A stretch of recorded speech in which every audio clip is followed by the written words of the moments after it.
कैसे हैं आप लोग। आशा है कि आप लोग स्वस्थ होंगे।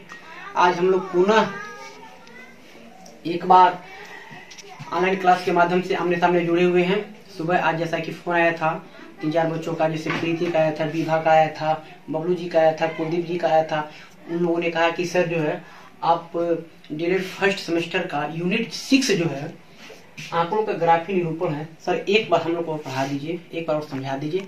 तो मैं पुनः क्या किया हूँ कि यूनिट 6 को लेकर मैं आपके सामने उपस्थित हुआ हूँ। यह यूनिट 6 है आंकड़ों का ग्राफी निरूपण। इसमें जो है 3 प्रकार के ग्राफों का निरूपण किया जाना है। इन 3 प्रकार के ग्राफों को हमको पढ़ना है और इन 3 ग्राफों में से एक ग्राफ हर साल एग्जाम में आया है और आता रहेगा। तो हम सबसे पहले लेते हैं पाई ग्राफ या वृत्त आरेख। इसको हम कैसे बनाते हैं, इन्हें कैसे इसको हम प्लॉट करते हैं। तो चलिए शुरू करते हैं। पाई ग्राफ होता क्या है? जब प्राप्त आंकड़ों को हम वृत्त के माध्यम से यानी सर्किल के माध्यम से दर्शाते हैं तो इस प्रकार बने ग्राफ को हम क्या कहते हैं? पाई ग्राफ कहते हैं। एक बार और सुन लीजिए। जब हम प्राप्त आंकड़ों को वृत्त की सहायता से दर्शाते हैं या दर्शाया जाता है तो इस प्रकार बने ग्राफ को हम पाई ग्राफ या वृत्त आरेख कहते हैं। अब हम पाई ग्राफ या वृत्त आरेख बनाते कैसे हैं हम आज बनाना भी सीखेंगे और कभी कभी एग्जाम में बना बनाया भी पाई ग्राफ आ जाता है। उससे रिलेटेड कुछ क्वेश्चंस रखे जाते हैं और जिसका आंसर आपको देना होता है। तो सर्वप्रथम कैसे बनाया जाता है मैं इसको बताऊंगा और बताने के बाद पुनः उसी पाई ग्राफ को लेकर के मैं बताऊंगा कि किस तरह के क्वेश्चन पुटअप किए जाते हैं और कैसे एग्जाम में देना है। तो चलिए हम एग्जाम्पल लेते हैं। सपोज कीजिए कि हम अपने कॉलेज का एग्जाम्पल लेते हैं।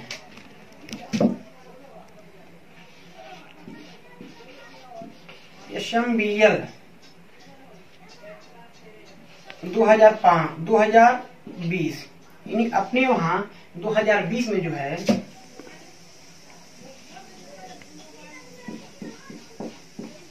नंबर ऑफ स्टूडेंट यानी छात्रों की संख्या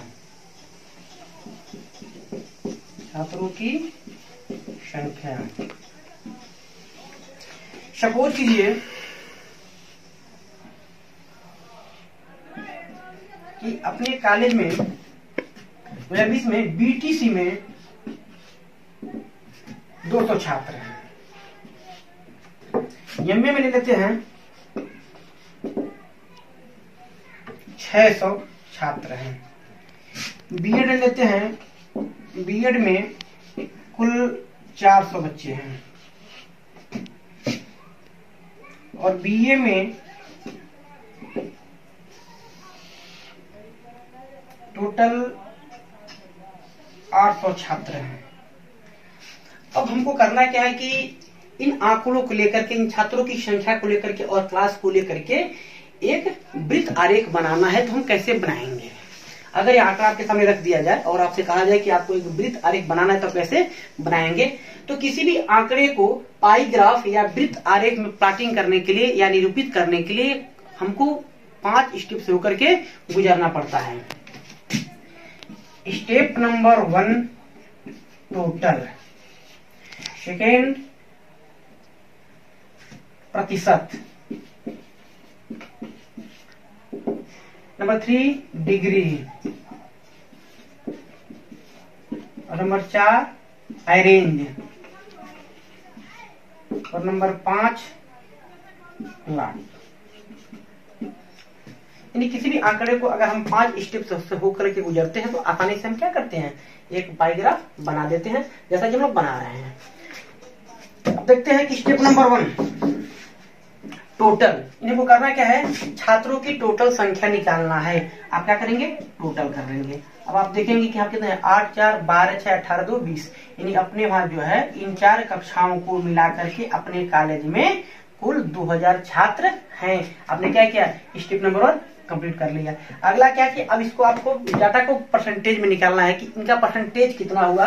तो क्या करते हैं? एक कॉलम आगे बना लेते हैं यहाँ पे।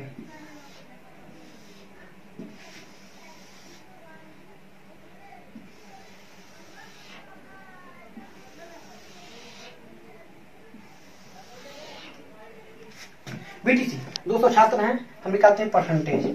अब आप जानते हैं मैं यहाँ किनारे निकाल देता हूँ कि बीटीसी में 200 छात्र हैं और कुल टोटल कितने हैं, 2000 है। अब इसको हमको क्या करना है, परसेंटेज बदलने के लिए हम सबसे क्या कर देते हैं, हम गुणा कर देते हैं। अब आप यहाँ से काट देंगे तो यहाँ में 200, यानी यहाँ पे कितने हो गए, 10% हो गए, यानी बीटीसी में 10%। अब एमए में आ जाएंगे, हम निकालेंगे तो कितना हो जाएगा, देख लेते हैं। यहाँ पे 6 हो जाएगा, कट जाएगा, क्या हो जाएगा, 30% हो जाएगा। यहाँ पे क्या हो जाएगा, 20% हो जाएगा। इसको निकालेंगे तो 40% हो जाएगा। आपने क्या किया, सेकेंड स्टेप भी कंप्लीट कर लिया। अब आते हैं डिग्री पे, अब निकालते हैं डिग्री। अब इस परसेंटेज को क्या कहते हैं, आप डिग्री पे निकालते हैं। तो आपको एक फार्मूला मैंने बताया, आप जानते भी हैं कि अंश बराबर 360/100, 360 डिग्री 360/100 गुणे प्रतिशत में मात्रा, प्रतिशत में मात्रा। अब देखिए क्यों, क्योंकि टोटल का परसेंटेज कितना होता है, 100 होता है। और आप जानते हैं कि एक वृत्त, क्योंकि इस ग्राफ वृत्त को बिना हम अंश की सहायता से बना नहीं सकते हैं, यानी क्या करते हैं, हम इस पे कोण बनाते हैं। इसीलिए इस ग्राफ को कोणीय आरेख भी कहा जाता है, कोणीय ग्राफ भी कहा जाता है, कोणीय आरेख भी कहा जाता है। तो हम क्या करेंगे, अब देखते हैं कि किसी भी वृत्त के केंद्र में कितना होता है, 360 अंश का कोण बनता है। अब हम देख लेते हैं कि 360% यहाँ पे 360 क्या हो गया, डिग्री। अब डिग्री में कन्वर्ट कर देंगे तो डिग्री बराबर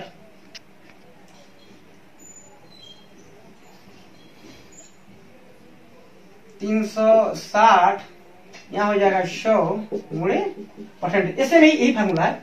अब क्या करेंगे, इसको कन्वर्ट करेंगे, यानी आप जब यहाँ कन्वर्ट करेंगे तो क्या हो जाएगा, यानी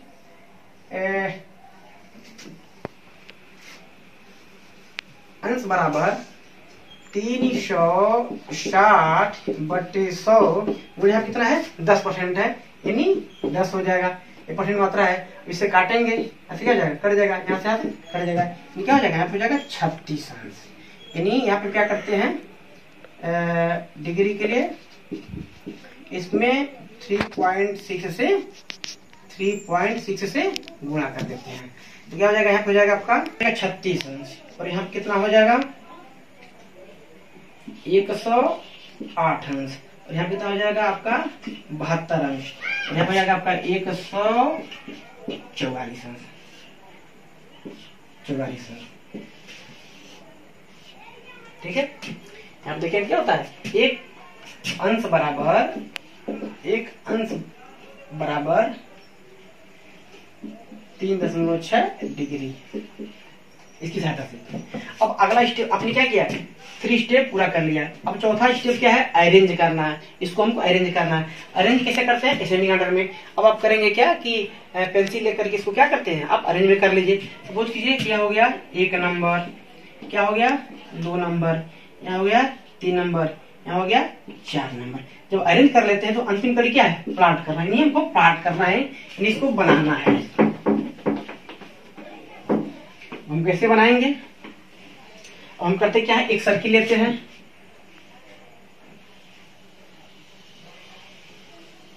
हमने क्या सर्किल ले लिया। आपको ध्यान देना है कि हमेशा हम क्या करते हैं, असेंडिंग ऑर्डर में चलते हैं, यानी क्या करते हैं, असेंडिंग ऑर्डर में चलेंगे। ठीक है, तो हमने क्या किया, अब ऐसा नहीं कि यहाँ मैंने बनाया तो 36 अंश यहाँ बनाया, तो मैंने क्या किया 72 अंश यहाँ बनाया, ऐसा नहीं है। हम क्या करते हैं, असेंडिंग ऑर्डर में चलते हैं। तो ये सर्किल हो गया, गोला हो गया। जैसा कि आप जानते हैं कि क्लॉक में क्या होता है, यहाँ क्या होता है 12 होता है, यहाँ पे 3 होता है। ठीक है, तो हम करते क्या है, इस वृत्त के केंद्र से हम इसको क्या करते हैं, सीधे मिला देते हैं। और मिलाने के बाद इस प्रकार की सहायता से हम करते क्या है, इस पे कोण बनाते हैं। तो हम देखते क्या है, बीटीसी में ऐसा कोण बना है 36 अंश। हम क्या करेंगे, यहाँ पे ऐसे रखेंगे और रखने के बाद यहाँ पे 36 अंश का कोण, यानी नियर अबाउट इसी के आसपास आएगा। और हम क्या करेंगे, इस 36 अंश का कोण बना देंगे। पुनः ध्यान देने की बात क्या है, अब इस पे रख करके जो असेंडिंग ऑर्डर में अगला स्टेप क्या है, 72 अंश। ध्यान रहे, अब इस पे नहीं रखेंगे, इस पे रखेंगे। इस वाले रेखा पे रख करके हम क्या करेंगे, 72 अंश का, यानी सपोज कीजिए यहाँ क्या हो जाएगा, इसी के आसपास आएगा, यानी यहाँ पे आ जाएगा 72 अंश। हम क्या करेंगे, यहाँ पे 72 अंश का कोण बना देंगे। अगला स्टेप क्या है, पुनः इस वाले पे रखेंगे और रखने के बाद तीसरा स्टेप क्या है, 108 अंश। अब यहाँ रखने के बाद हम देखेंगे 108, 90 और 100, 100 इसी के आसपास आएगा। हम क्या करेंगे, इसको मिला देंगे। चौथा जो होता है अपने आप क्या हो जाएगा, 140 डिग्री, 140 डिग्री बन जाएगा। अब इसको हम क्या करते हैं, लिख देते हैं। यानी जो पहला प्लाट आपका है ये किसका है, तो बीटीसी का है। तो क्या परसेंट है आपका, 10%। अगला प्लाट क्या है, बीएड का है, ये कितना है आपका, 20%। ये क्या है आपका, 20%। यानी इसको क्या करेंगे, बीएड। अगला प्लाट किसका है, यह क्या है, एमए का। ये क्या परसेंट है, एमए का आपका है 30%। और अगला जो स्टेप है, अगला जो है ये आपका है बीए का, और ये क्या है आपका 40%। अब नीचे में क्या लिख देंगे कि number of various student in एसेंबियल different courses in assemble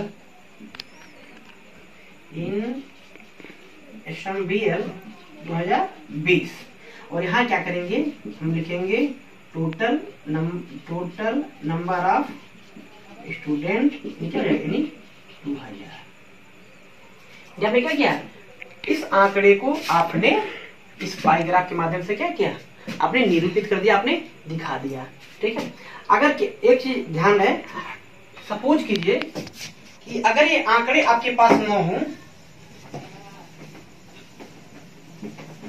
कभी कभी एग्जाम में ऐसा भी आता है आंकड़े न हो, केवल आपको इतना ही दिया गया हो, तो क्या करेंगे, इसके माध्यम से, इस पाई ग्राफ के माध्यम से, इस 20 आर्क के माध्यम से क्या करेंगे, हम पूरे इस डाटा को प्राप्त कर लेंगे कि एसएमबीएल पीजी कॉलेज में सन 2020 में बीएड में छात्रों की संख्या कितनी है, एमए में छात्रों की संख्या कितनी है, बीटीसी में छात्रों की कितनी है, और बीए में छात्रों की संख्या कितनी है। तो इस तरह से भी एग्जाम में क्वेश्चन पूछा जा सकता है कि सपोज दैट अगर कोई कहता है कि बीटीसी में छात्रों की संख्या कितना है, तो हम कह सकते हैं कि बीटीसी में जो छात्रों की संख्या है, टोटल स्टूडेंट का कितना है, 10% है। यानी टोटल स्टूडेंट कितने हैं, 2000 है, 2000 का 10%। अब इसको सॉल्व कीजिए, 2000 गुणे 10/100, यहाँ से काट दीजिए, क्या हो जाएगा 200।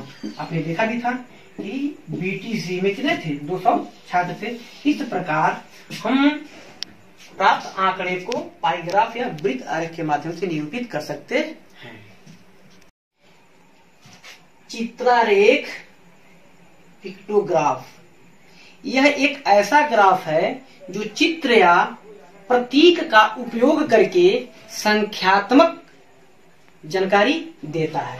एक बार देखेंगे, चित्रारेख अवरेख पिक्टोग्राफ क्या होता है, नहीं ऐसा ग्राफ जिसको हम पिक्चर के माध्यम से प्रदर्शित करते हैं उसे हम पिक्टोग्राफ कहते हैं। पिक्टोग्राफ हर साल आपके डायरेक्ट फर्स्ट सेमेस्टर के ज्ञान में किसी न किसी साल अंतराल करके हमेशा आता रहता है। चलिए हम देखते हैं कि पिक्टोग्राफ बनाते कैसे हैं।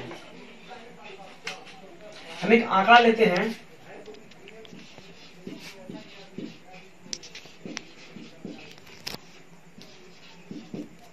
यातायात के साधन, यातायात के साधन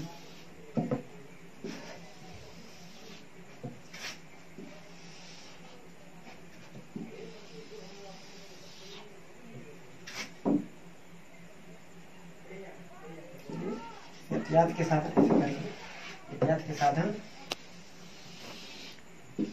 फिर नंबर ऑफ स्टूडेंट, छात्रों की संख्या, छात्रों की संख्या। हम देखते हैं मोटरसाइकिल, मोटर साइकिल, मोटरसाइकिल से जाने वाले छात्रों की संख्या कितनी है? तो सपोज कीजिए 3 है। सरकारी देख लीजिए, सार्वजनिक बस, सार्वजनिक बस से जाने वाले बच्चों की संख्या कितनी है? 4 है। अब स्कूल बस, स्कूल बस 10।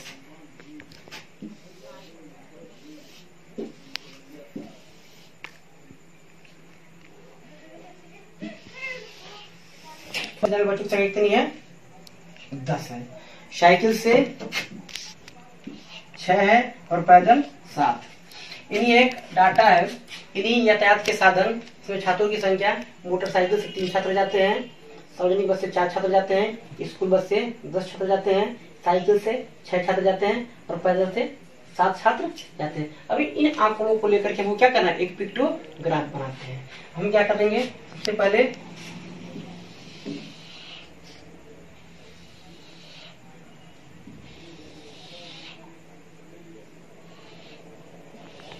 छात्रों की संख्या। अब देखते क्या है कि मोटरसाइकिल, सार्वजनिक बस, स्कूल बस, साइकिल बस, पैदल। हम यहाँ देख रहे हैं कि मोटरसाइकिल से जाने वाले छात्रों की संख्या कितनी है?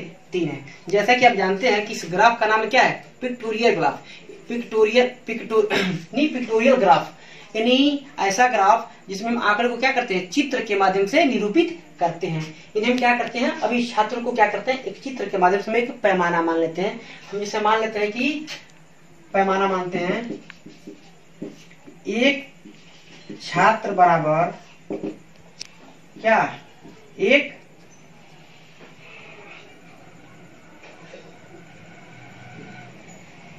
इस पिक्चर के माध्यम से आप ऐसे कर सकते हैं कि एक छात्र को हम क्या करते हैं? इस एक पिक्चर के माध्यम से हम निरूपित करेंगे। तो सपोज कीजिए कि मोटरसाइकिल से जाने वाले कितने छात्र हैं? तो 3 छात्र हैं। तो क्या करें? इन 3 छात्रों को क्या करेंगे? इस तरह के 3 तस्वीर के माध्यम से हम क्या करेंगे? तो निरूपित करेंगे, नहीं दर्शाएंगे। दर्शा दीजिए। 1 2 3।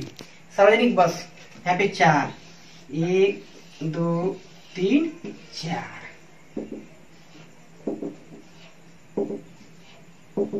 ऐसे दर्शा देंगे। स्कूल बस कितना है? 10। इन्हें क्या करेंगे? एक छात्र बराबर 1 फिगर, तो 10 छात्र बराबर 10 फिगर। इन्हें 1 2 3 4 5 6 7 8 9 10 बना देंगे।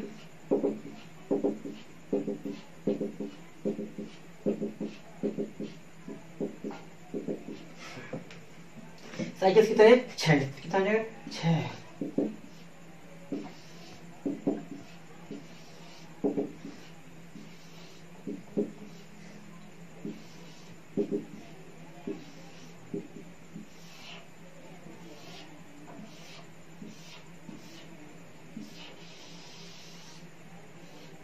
हम यहाँ देख लेंगे। पैदल कितने हैं? 7।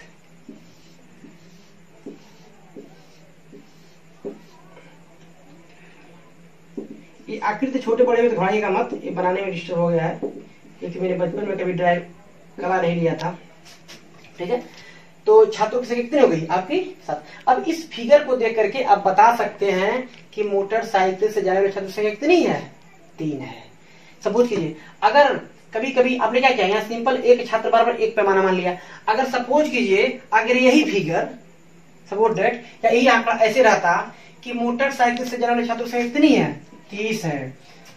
सार्वजनिक बस से 40 है, स्कूल बस से यहाँ पे 100 है, साइकिल से छात्र है, पैदल कितने हो गए? 70 हो गए। तो हम क्या करेंगे? अपने इस पैमाने को बदल सकते हैं, क्योंकि अगर हम ऐसे दर्शाएंगे तो हम 100 छात्रों को इस सबके जो चार्ट पेपर है, जो ग्राफ है, उसके आसानी से दर्शा नहीं सकते हैं। तो हम करते क्या है कि अपनी सुविधा के लिए पैमाना मान लेते हैं। यहाँ हम करेंगे क्या कि 10 छात्र बराबर 1 फिगर। क्या करेंगे? 10 छात्र बराबर 1 फिगर होता है। अब देख लीजिए, 10 छात्र बराबर 1 फिगर या 1 फिगर बराबर 10 छात्र। तो जब 10 छात्र बराबर 1 फिगर, तो यहाँ कितने हैं? 30 छात्र हैं, तो 30 छात्र क्या हो जाएगा? 3 फिगर हो जाएगा। सेम ऐसे हो जाएगा यहाँ पे 10 छात्र बराबर एक फिगर, तो यहाँ पे कितने हैं 40 हैं, तो 40 छात्र बराबर 4 फिगर, यहाँ कितने हैं 100 है, यानी 10 छात्र बराबर एक फिगर, यहाँ कितने हैं 100 है, तो भाग पड़ जाएगा, एक बार क्या हो जाएगा 100/10, यानी क्या हो जाएगा 10 हो जाएगा। पूरा साइकिल से देख सकते हैं। तो इसी तरह आप पैमाना को मान करके भी अपनी सुविधा के अनुसार इस पिक्चर को कम करके और अपने ग्राफ पे क्या कर सकते हैं, निरूपित कर सकते हैं। और ऐसे ही हम क्या करते हैं, पिक्टोग्राफ को बनाते हैं, क्योंकि यह एक ऐसा ग्राफ है जो चित्र या प्रतीक का उपयोग करके संख्यात्मक आंकड़े को दर्शाता है। इसीलिए इस ग्राफ को हम क्या कहते हैं, चित्रारेख कहते हैं, पिक्टोग्राफ कहते हैं। कभी कभी एग्जाम में करता है क्या है कि केवल और केवल ऐसे डाटा दे देगा, ऐसे डाटा दे देगा और सिर्फ पैमाना दे देगा और कह देगा, पूछेगा कि सार्वजनिक बस से जाने वाले बच्चों की संख्या कितनी है। तो क्या करेंगे, आप इसको देख के बता सकते हैं कि 10 छात्र बराबर एक फिगर, यानी एक फिगर बराबर 10 छात्र है, तो यहाँ पे कितने हैं 1 2 3 और 4, यानी 4 फिगर बराबर 40 छात्र। एक फिगर बराबर 10 छात्र हैं, तो 3 बराबर 30 छात्र। तो ऐसे कभी कभी ग्राफ को देख करके आंकड़े को पूछ लेता है, तो आप अगर अच्छी तरह से समझ जाएंगे तो चाहे क्वेश्चन आंकड़े दे करके आपको ग्राफ बनाने के लिए कहे या ग्राफ दे करके आंकड़े को दर्शाने के लिए कहे, तो बड़ी आसानी से क्या कर लेंगे, दर्शा लेंगे। बार ग्राफ, स्तंभ आरेख या बार डायग्राम। बार ग्राफ में हम आंकड़ों को ग्राफ पेपर पर एक खड़े स्तंभ के रूप में निरूपित करते हैं या दर्शाते हैं या प्रदर्शित करते हैं। बार ग्राफ में हम आंकड़े को ग्राफ पेपर पर स्तंभों के रूप में प्रदर्शित करते हैं, दर्शाते हैं। बार ग्राफ में स्तंभों के बीच की चौड़ाई क्या होती है, समान होती है। आइए हम एक एग्जाम्पल लेकर के बार ग्राफ कैसे बनाते हैं उसको हम सीखते हैं।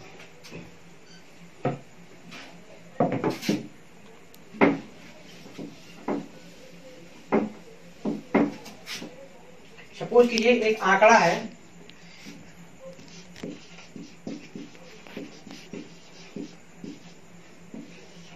शिक्षार्थी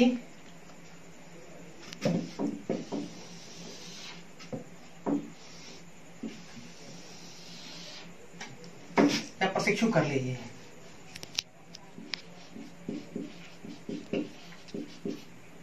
प्रशिक्षु कर लीजिए।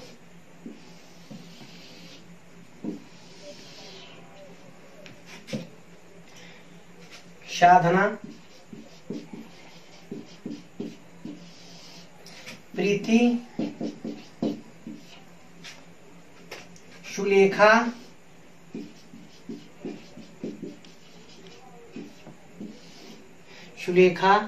विभा,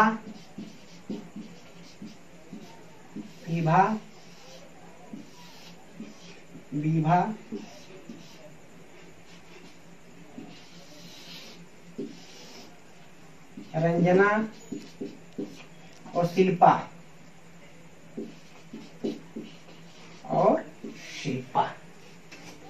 प्राप्तांक कौन कितना नंबर पाता है, साधना 450 पाती है, रंजना 300 पाती है, सुलेखा 400 पाती है, विभा 350 पाती है और रंजना 500 पाती है और शिल्पा जो है 550 पाती है। अब इस आंकड़े को हम क्या करेंगे, एक ग्राफ पेपर के माध्यम से कैसे दर्शाते इसको हम देखेंगे।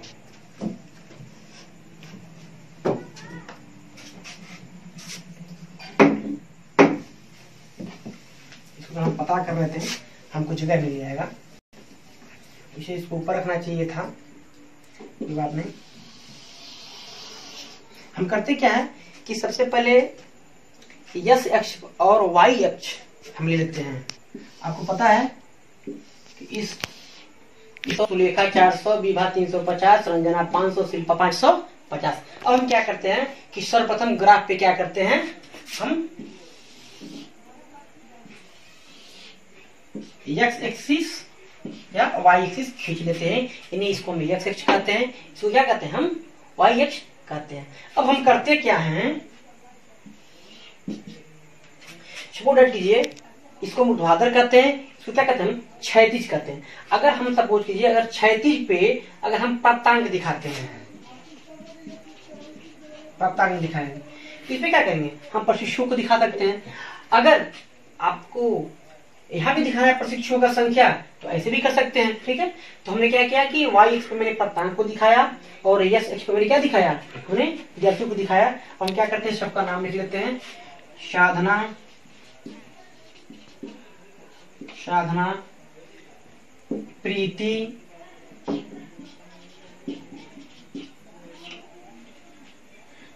साधना कहेगी कि मेरा नाम सर सही से नहीं लिखते हैं, क्लास में भी यहाँ भी साधना, प्रीति, विभा, सुलेखा का नाम छूट रहा है, क्या बात है, सुलेखा और अवधि कर लेते हैं, छोटा हो जाएगा ना, शिल्पा, ठीक। अब हम करेंगे क्या कि जो यहाँ पे हमने वाई एक्स पे हमने प्राप्तांक लिया है तो हम करते क्या है कि एक पैमाना मान लेते हैं, क्योंकि 450 अंक को दिखाना संभव नहीं है तो हम क्या करेंगे एक पैमाना मान लेंगे। पैमाना कुछ भी मान सकते हैं, सपोज कीजिए कि पैमाना बराबर आप मान सकते हैं, आप ऐसे कर सकते हैं 1 2 3 4 5 6 7 8 9 10। अब पैमाना मान सकते हैं कि वाई एक्स पे एक बड़ा खाना ग्राफ होता है ना, एक बड़ा खाना बराबर 50 अंक, ठीक है। कुछ मान सकते हैं कि एक बड़ा खाना बराबर 50 अंक, या मान सकते हैं कि या 1 सेंटीमीटर बराबर 10 अंक। हम सेंटीमीटर मान लेते हैं, हम कह सकते हैं कि 1 सेंटीमीटर बराबर 10 अंक या 1 सेंटीमीटर बराबर 100 अंक, 100 अंक, ठीक है। क्योंकि 10 ज्यादा छोटा ज्यादा बड़ा बनाना पड़ेगा ग्राफ, तो क्या करते हैं पैमाने को हिसाब से छोटा मॉडिफाई कर लेते हैं। यानी हम क्या करेंगे, हम मान लेते हैं कि 1 सेंटीमीटर बराबर 100 अंक, यानी आपका जो है गैप क्या है, यानी 1 सेंटीमीटर और 100 अंक, यानी ऐसे ऐसे करके हम क्या कर सकते हैं मान सकते हैं। यानी हमने क्या किया, यहाँ पे हम भर लेते हैं, यहाँ पे 100 अंक, यहाँ पे 200 अंक, यहाँ पे 300 अंक, यहाँ पे 400 अंक, यहाँ पे 500 अंक, यहाँ पे हम 600 अंक, ठीक। अब इस सुविधा के साथ कुछ भी आप मान सकते हैं, आप चाहते हैं इसको बड़ा भी कर सकते हैं, जैसे भी पैमाना हो। हमने क्या किया, हमने मान लिया। अब मैं देखता क्या हूँ, हमको देखना क्या है कि साधना क्या पाती है 450 नंबर पाई है। अब देख लीजिए 1 सेंटीमीटर में क्या है, यहाँ पे 100 अंक है, तो साधना कितना पाई है 450 अंक पाई है, तो कितना हो जाएगा 1 2 3 4 और यहाँ पे आ जाएगा, तो इस साधना कितना पाई है 450 अंक। हम क्या करेंगे कि 450 यहाँ से ऐसे हम बना लेंगे, एक दंड आरेख,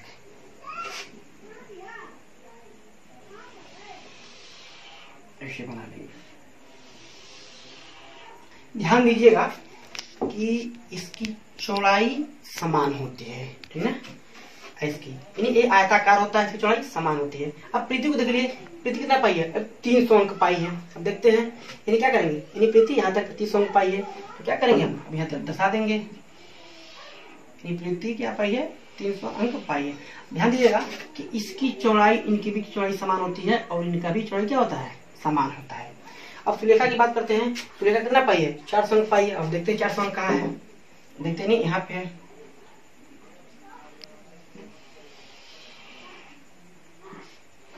आप लोग इसको जो स्केल के माध्यम से बना लेंगे। तो सुलेखा 400 पाई है, विभाग देखिए कितना 350 पाई है। अब 350 कहाँ है देख सकते हैं, यहाँ हो जाएगा। अब देख लेंगे हम 350 यानी विभाग पाई है 350, थोड़ा दूर हो गई है, आप इसे अपने हिसाब से बना लेंगे। ध्यान रहे कि इसके जो बीच की दूरी क्या होती है समान होती है, यहाँ पे समान नहीं बन पाया है, लेकिन आप क्या करेंगे इसको आप 350 पाई है ना, तो 350 लिखा होगा, अरे विभा 350 नहीं यहाँ पे, अब इसको समान कर लेंगे, ठीक प्रकाश बनाएगा। अब रंजना देख लीजिए, रंजना कितना पाई है, रंजना पाई है 500। अब देखते हैं 500 का है, 500 क्या सबसे ऊपर यहाँ पे है। अब क्या करेंगे हम यहाँ से 500 लेंगे, यहाँ जाएंगे ग्राफ पे, ऐसे कर लेंगे। सिल्वर कितना पाई है? 550 पाई है। अब इससे तो क्या है, सिल्वर थोड़ा सा इससे ऊपर है, यानी हम क्या करेंगे 550 यहाँ है ना आपका, 550 यहाँ ले लेंगे, ठीक, यहाँ हो जाएगा। आप इसको अच्छी तरह से दर्शा लीजिएगा। अब देख लीजिए, ध्यान दीजिएगा, इसकी चौड़ाई क्या होती है, लगभग इसकी बीच की चौड़ाई क्या होती है, समान होती है, ठीक है, और इसकी भी चौड़ाई क्या होती है, समान होती है। तो इस तरह के ग्राफ को हम क्या कहते हैं, बार ग्राफ कहते हैं, या इसी को हम स्तंभ ग्राफ कहते हैं, या इसी को हम दंड आरेख कहते हैं। यानी एक बार और आप पुनः देख सकते हैं, इसको भी कर सकते हैं कि ऐसा ग्राफ जिसको हम ऐसा आंकड़ा जिसको हम ग्राफ पेपर में एक स्तंभ के माध्यम से, एक दंड के माध्यम से दर्शाते हैं, ऐसे ग्राफ को हम क्या कहते हैं, बार ग्राफ कहते हैं। जैसे यहाँ पर मैंने क्या लिया, प्रशिक्षु ले लिया और प्राप्तांक ले लिया, जिसमें साधना तिवारी, सुप्रीति सिंह, सुलेखा कुशवाहा, विभा शुक्ला, रंजना शर्मा, शिल्पा सिंह, इन लोगों ने क्या किया, इन लोगों ने 450, 300, 400, 350, 500, 550 इन्होंने प्राप्तांक प्राप्त किया। अब इसको क्या करना है, एक दंड आरेख के माध्यम से हमको दर्शाना था। हमने क्या किया, सर्वप्रथम ग्राफ पे लेते हैं क्या, यक्ष और वाई यक्ष लेते हैं, और ये क्या होता है, 0 होता है। उसके बाद आपको मैंने क्या किया, ऊर्ध्वाधर प्राप्तांक को ले लिया, क्षैतिज पे इन बच्चों के नाम को दर्शा दिया। अब ऐसे भी कर सकते हैं, इस अक्ष पे इनको ले सकते हैं, तो क्या हो जाएगा, ग्राफ ऐसे बन जाएगा, ठीक है। तो हम क्या करेंगे, एक पैमाना मान लेंगे कि आप 1 सेंटीमीटर और 100 अंश मान सकते हैं, यानी क्या है, ये 1 सेंटीमीटर का है। या आप ग्राफ में देखते होंगे जो एक बड़ा खाना होता है जिसमें 10 छोटे छोटे खाना होते हैं, तो मान सकते हैं कि एक बड़ा खाना बड़ा क्या हो जाएगा, 100 अंक। अब क्या करेंगे, उस पर 100 अंक डिनोट कर देंगे। डिनोट करने के बाद देखेंगे कि साधना ने अगर 450 नंबर पाया तो क्या करेंगे, 450 अंक क्या करेंगे, हम दिखा देंगे।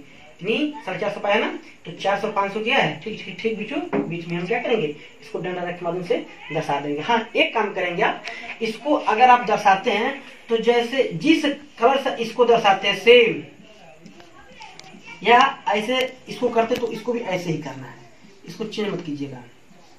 जैसे इसको दर्शाते हैं सेम आपको दर्शाना है, चेंज नहीं करना है। और ध्यान रहे, हमेशा ये दंड आरेख आयताकार होता है और इनके बीच की दूरी क्या होती है, समान होती है। इस प्रकार आप बार ग्राफ को भी क्या कर सकते हैं, बार यानी ग्राफ पेपर पे आप निरूपित कर सकते हैं। हाँ, एक बात मैं बता दूं, ये जो आपके सिलेबस में तीनों ग्राफ हैं, तीनों ग्राफ यानी बार ग्राफ, पिक्टोग्राफ और पैराग्राफ, आपने क्या पढ़ा था, बार ग्राफ, पिक्टोग्राफ और पैराग्राफ कौन सा है, पाई ग्राफ। तो इन तीनों ग्राफ से हर साल कोई न कोई एक ग्राफ आपके परीक्षा में आता है, और निश्चित रूप से आएगा और 2 नंबर में आता है, ठीक है ना। तो इसको एक बार पुनः अच्छी तरह से ध्यान से तैयार कर लीजिएगा और प्रिपेयर रहिएगा एग्जाम इसको करने के लिए।